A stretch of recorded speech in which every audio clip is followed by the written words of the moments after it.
Hello all welcome back to Yashaswini Vamshika cooking and tips channel. ప్రతిరోజు మన కిచెన్లో చేసుకునే పనులను సులువుగా ఎలా చేసుకోవాలి, ఇది అనవసరం అనే పడేసే వస్తువును తిరిగి ఎలా ఉపయోగించి సూపర్ యూస్ఫుల్ టిప్స్ అయితే వచ్చేసానండి. ప్రతి ఒక్కటి చాలా యూస్ఫుల్ అండ్ టిప్స్ అండి, చాలా కొత్తవి కూడా. యూస్ఫుల్గా అనిపిస్తే మాత్రం మీ ఫ్రెండ్స్ అండ్ ఫ్యామిలీకి షేర్ చేయండి. లైక్ అయితే ఇవ్వడం అసలు మర్చిపోకండి. అండ్ ఏది బాగా నచ్చింది అనేది కూడా కమెంట్ బాక్స్లో కమెంట్ చేయండి. ఫస్ట్ టిప్ని అయితే చూసేద్దామండి.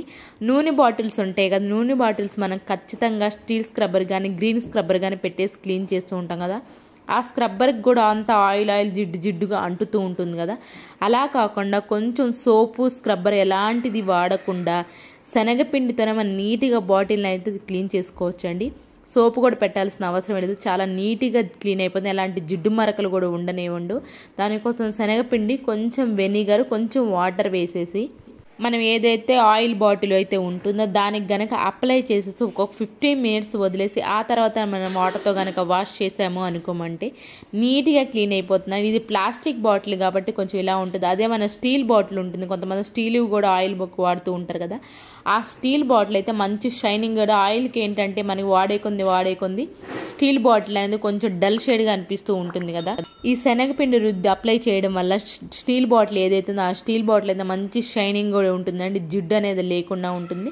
ఇక్కడ నేను స్టీల్ స్క్రబ్బర్ కానీ గ్రీన్ స్క్రబ్బర్ ఏది ఉపయోగించలేదని వాటర్తో జస్ట్ శనగపిండి పెట్టి తర్వాత వాష్ చేసాను. నీట్గా క్లీన్ అయిపోతుంది. ఈ ఎడ్జ్లు ఉంటాయి కదా, దీనికి కొంచెం శనగపిండి కనుక ఎక్కువ అంటుంది అనుకోండి, మన స్క్రబ్బర్తో నీట్గా క్లీన్ చేస్తుంటే సోపు కూడా పెట్టాల్సిన అవసరం లేదు కానీ నీట్గా అయితే క్లీన్ అయిపోతాయండి. ఈ టిప్ ఎవరికైనా యూస్ఫుల్గా అనిపిస్తే ట్రై చేయండి. అండ్ నెక్స్ట్ టిప్ వచ్చేసి, ఎప్పుడైనా సరే ఫేస్ మాస్క్ వేసుకోవాలి అనుకోండి, కొంచెం అయితే జ్యూస్ అయితే కావాలి కదా. ఆ కొంచెం జ్యూస్ని మనకి జ్యూస్ అప్పుడే ఫ్రిడ్జ్లోంచి టమాటాని తీసాము అనుకోండి, సరిగా జ్యూస్ అయితే రాదు కదండి. అలాంటప్పుడు జ్యూస్ మనకి రావాలి, మిక్సీ పట్టకుండానే మనకి టమాటాల నుంచి జ్యూస్ ఎక్కువ కావాలి అనుకున్నప్పుడు ఫోర్క్ ఉంటుంది కదా, ఫోర్క్ని కనుక ఒక్కసారి ఇలా ప్రెస్ చేసి ఆ తర్వాత స్క్వీజ్ చేసామంటే మాత్రం జ్యూస్ అయితే టమాటాలో ఉన్నది మొత్తం అయితే వచ్చేస్తుందండి. ఈ టిప్ చిన్న టిప్ అయినప్పుడు కూడా మనం చాలా బాగా వర్క్ అవుతాం. ఒకసారి ట్రై చేయండి. ఐ హోప్ ఇది కూడా నచ్చిందని అనుకుంటున్నాను. నచ్చితే కనుక మీకు ఏది బాగా నచ్చింది అనేది ఒక కమెంట్ బాక్స్లో కమెంట్ చేయండి. అండ్ నెక్స్ట్ టిప్ వచ్చేసి, టమాటా జ్యూస్ని తీసుకున్నాను. టమాటా జ్యూస్ అందులోనే నిమ్మకాయ ఉంటుంది కదా, నిమ్మకాయని అయితే ఒక హాఫ్ నిమ్మకాయ తీసుకున్నాను. దానిలో బేకింగ్ సోడా ఉంటుంది కదా, బేకింగ్ సోడాను కొంచెం అయితే వేసుకున్నాను. మనం చెప్పులు వేసుకున్నప్పుడు మనకి ఎక్కువసేపు ఉన్నాయి అనుకోండి, ఆ చెప్పులు మరకలు అనేవి కాళ్ళకి కనిపిస్తూ ఉంటాయి కదా, ఆ మరకలు పోవాలి అన్న. అలాగే ఎప్పుడైనా సరే లెగ్స్ పెడిక్యూరు మన పార్లర్కి వెళ్ళకుండా ఇంట్లోనే నీట్గా లెగ్స్ క్లీన్ అవ్వాలి అనుకున్నప్పుడు ఈ టిప్ కనుక ట్రై చేయండి, మీకు ఖచ్చితమైన రిజల్ట్ అయితే ఉంటుందా. వీక్లీ వన్స్ ఇది ట్రై చేశారంటే మాత్రం మన కాళ్ళు చాలా సాఫ్ట్గా అవుతాయి. అలాగే చెప్పులు మరకలు అయితే ఈజీ కొంతమందికి కనిపిస్తూ ఉంటాయి కదా, ఆ చెప్పులు మరకలు అనేవి పోతాయి. అలానే మన ఇంట్లోనే నీట్గా క్లీన్ చేసుకున్నామంటే పెడిక్యూర్ లాంటిది అవసరం లేకుండానే చాలా లెగ్స్ అనేవి చాలా సాఫ్ట్గా క్లీన్ అయితే అయిపోతాయి. నేను ఇక్కడ మీకు చూపిస్తున్నాను చూడండి, ఈ లెగ్కి నేను మసాజ్ చేశాను అండ్ టమాటా జ్యూస్ అప్లై చేశాను. ఇది చూడండి ఎంత వేరియేషన్, చాలా ఖచ్చితమైన రిజల్ట్ అయితే ఉంటుందని. మన ఛానల్లో అన్ని న్యాచురల్వే ఉంటాయండి, ఎలాంటి కెమికల్స్ లేకుండా న్యాచురల్గా మన స్కిన్ గ్లోయింగ్ అనేది ఎలా తెప్పించుకోవాలని ప్రీవియస్ వీడియోలు చాలా ఉన్నాయని ఒకసారి ఛానల్లోకి వెళ్ళి చూడండి. మీకు నచ్చితేనే సబ్స్క్రైబ్ చేసుకోండి.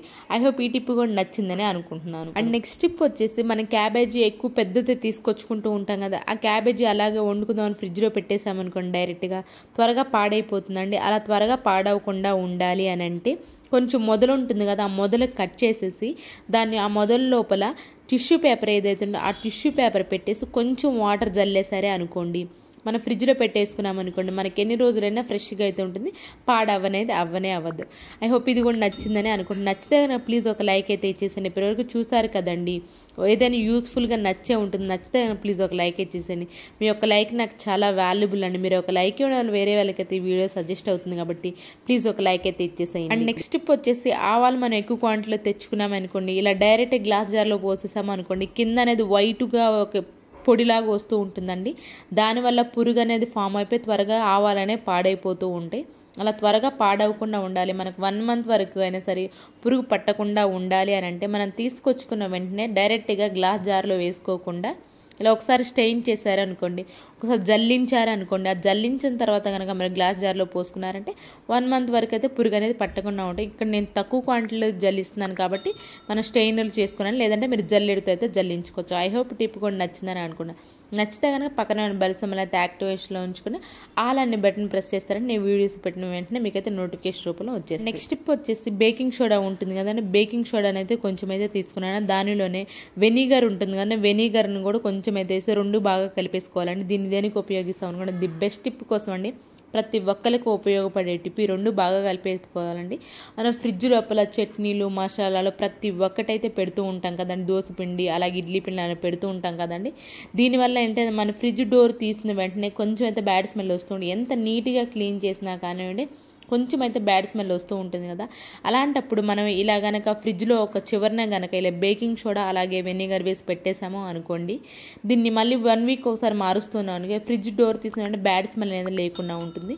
ఈ టిప్ ఎవరికైనా యూస్ఫుల్ కనిపిస్తే ట్రై చేయండి. ఫ్రిడ్జ్ అనేది బ్యాడ్ స్మెల్ అయితే లేకుండా ఉంటుంది. అండ్ నెక్స్ట్ టిప్ వచ్చేసి మనం ఇలా రైస్ సపరేట్గా పెట్టేసామే అనుకోండి, అన్నం పొంగి వచ్చినప్పుడు మొత్తం పొంగిపోతూ ఉంటుంది కదా, దానిపైన గ్యాస్ స్టవ్ పైన పడిపోతూ ఉంటుంది. అప్పుడే మన గ్యాస్ స్టవ్ ఎంత నీట్గా క్లీన్ చేసినా కానీ ఈ పొంగు పడిందంటే మళ్ళీ క్లీన్ చేసుకోవాలి వస్తుంది కదండి. అలాంటప్పుడు పొంగు ఎంత పొంగిన పైకి పొంగుతున్నా కానివ్వండి కొంచెం కూడా మన స్టవ్ మీద పడకుండా ఉండాలి అంటే ఒకే ఒక ఐస్ క్యూబ్ పెట్టేసేసి ఐస్ క్యూబ్ ఎప్పుడైతే పొంగు వస్తుందో అప్పుడు ఐస్ క్యూబ్ కనుక దానిలో రైస్లో వేసామో అనుకోండి, ఆ పొంగు అనేది పైకి రానే రాదండి. మనకి కొంచెం కూడా ఎంత హైలో పెట్టుకున్నా కానివ్వండి పైనకి పొంగనే మన గ్యాస్ స్టవ్ అనేది మళ్ళీ స్పెషల్గా క్లీన్ చేయాల్సిన అవసరం ఉండదు. ఇది చిన్న టిప్ అయినప్పుడు చాలా బాగా వర్క్ అవుతుంది. గ్యాస్ స్టవ్ మొత్తం పడింది అనుకుంటా మళ్ళీ మనం మొత్తం నీట్గా క్లీన్ చేసుకోవాల్సి ఉంటుంది. అలాంటి ఇబ్బంది లేకుండా ఒక్క ఐస్ క్యూబ్ వేస్తే చాలండి, పొంగినా కానివ్వండి కింద అనేది పడకుండా ఉంటుంది. ఐ హోప్ ఇది కూడా నచ్చిందని అనుకుంటున్నాను. అండ్ నెక్స్ట్ టిప్ వచ్చేసి ఇలాంటి గాగుల్స్ ఉంటాయి కదా, వీటిని ఏంటి అంటే మనం బండి మీద వెళ్ళేటప్పుడు సన్ సైడ్ కోసం అని పెట్టుకుంటూ ఉంటాం కదా. ఇవేంటి అంటే మామూలు సైట్ ఉన్న స్పెక్స్ అనుకోండి, వాటికి ఏంటంటే ఆ స్పెక్స్కి కొంచెం క్లాత్ ఇస్తారు కాబట్టి అప్పుడప్పుడు మనం నీట్గా క్లీన్ చేసుకోవచ్చు. ఇలాంటి గాగుల్స్కి ఎలాంటి క్లాత్ ఉండదు కదా. వీటిని ఎలా క్లీన్ చేసుకోవాలంటే ఐస్ క్యూబ్స్ ఒకటైతే ఐస్ క్యూబ్స్ తీసుకొని ఒక పాత క్లాత్లో వేసేసుకొని ఆ తర్వాత కనుక ఆ క్లాత్లో ఉన్న ఐస్ క్యూబ్ని క్లీన్ చేసుకున్నామనుకోండి గాగుల్స్ అనేవి బ్లర్గా కనిపిస్తూ ఉంటాయి కదండి కొన్నిసార్లు. ఆ బ్లర్గా అనేది కనిపిస్తారు నీట్గా అయితే క్లీన్ అయిపోతాయి. ఈ టిప్ ఎవరికైనా యూస్ఫుల్గా అనిపిస్తే ట్రై చేయండి, మీకు ఖచ్చితంగా వర్క్ అయితే తీరుతుంది. అండ్ నెక్స్ట్ టిప్ వచ్చేసేసి గోరువెచ్చని నీళ్ళు అయితే తీసుకున్నాను. దానిలోని బేకింగ్ సోడా ఉంటుంది కదా, బేకింగ్ సోడా ఒక పావు స్పూన్ అయితే తీసుకున్నాను. దానిలో మనం తినే సాల్ట్ ఉంది, వంటల్లో వేసుకున్న సాల్ట్ ఉంది, ఆ సాల్ట్ని కూడా ఒక పావు స్పూన్ అయితే తీసుకున్నానండి. వాటర్లో ఈ రెండు బాగా కలిపేసుకోవాలండి. దీన్ని దేనికి ఉపయోగిస్తున్నాం, బాత్రూంలో కానివ్వండి లేదంటే వాష్ ఏరియాలో కానివ్వండి, ఇలాంటి నెట్స్ ఉంటాయి కదండి, వీటి నుంచి ఏంటంటే కొన్నిసార్లు బ్యాడ్ స్మెల్ అనేది వస్తూ ఉంటుంది కదా. ఆ బ్యాడ్ స్మెల్ అనేది రాకుండా ఉండాలి అని అంటే అప్పుడప్పుడు కనుక ఇలా బేకింగ్ సోడా సాల్ట్ వాటర్ కనుక గోరువెచ్చని నీళ్ళు చేసి మనం దీనిలో కనుక పోసామో అనుకోండి బ్యాడ్ స్మెల్ అనేది లేకుండా ఉంటుంది. ఈ టిప్ ఎవరికైనా యూస్ఫుల్గా అనిపిస్తే ట్రై చేయండి. ఐ హోప్ ఈ టిప్ కూడా నచ్చిందని అనుకుంటున్నాను. ఇవేనండి ఈరోజు టిప్స్ ట్రిక్స్. ఎవరికైనా యూస్ఫుల్గా అనిపిస్తే మాత్రం ఈ టిప్స్ అన్నింటినీ ఒకసారి ట్రై చేయండి. ఏది మీకు బాగా నచ్చింది అనేది కమెంట్ బాక్స్లో కమెంట్ చేయండి. యూస్ఫుల్గా అనిపిస్తే మాత్రం మీ ఫ్రెండ్స్ అండ్ ఫ్యామిలీకి షేర్ చేయండి. పక్కన బెల్ సింబల్ అయితే యాక్టివేషన్లో ఉంచుకోండి. లైక్ అయితే ఇవ్వడం అసలు మర్చిపోకండి. రేపటి వీడియోలో మంచి మంచి టిప్స్ మళ్ళీ మీ ముందుకు వస్తాను. అంతవరకు మీ అందరూ హ్యాపీగా హార్ట్ఫుల్గా అయితే కోరుకోండి. Thank you so much for your watching.